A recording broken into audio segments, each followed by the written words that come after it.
Hurricane watches and tropical storm alerts have been issued for parts of New England as Hurricane Lee approaches. This marks the first time in nearly 15 years that a hurricane watch has been issued for the region. While the exact path of Lee remains uncertain, it is expected to bring significant impacts to the East Coast.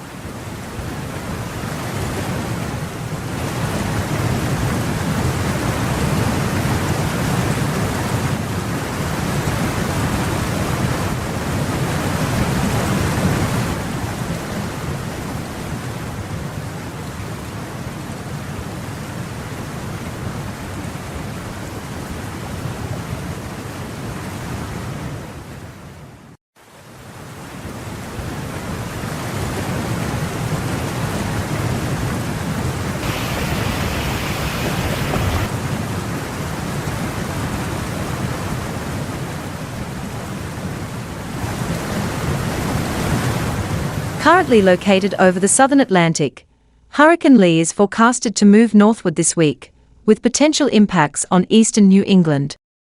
However, there is still uncertainty about its precise path, and residents are advised to stay informed. Lee is expected to bring dangerous conditions, including waves, rip currents, wind, and rain.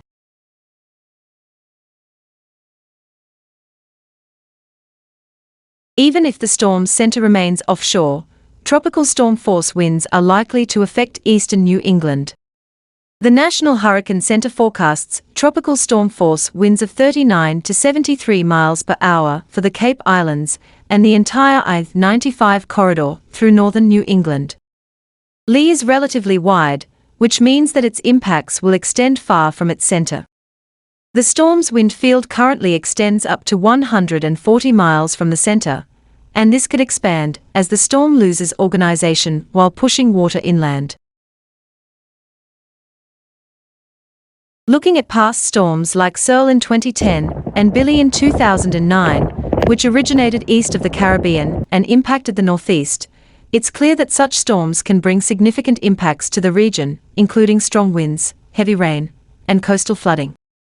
Hurricane and tropical storm watches are in effect for much of coastal New England, with the potential for hurricane conditions and life-threatening storm surge flooding in southeastern Massachusetts, Cape Cod, and Nantucket.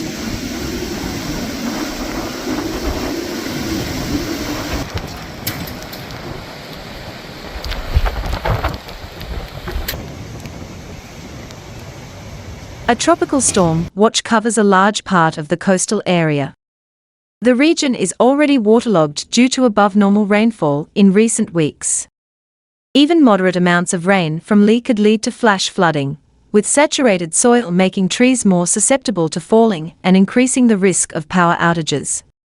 The southeastern U.S. coast, from Florida to the Carolinas, is already experiencing dangerous surf and rip currents, with this risk extending to coastal Massachusetts.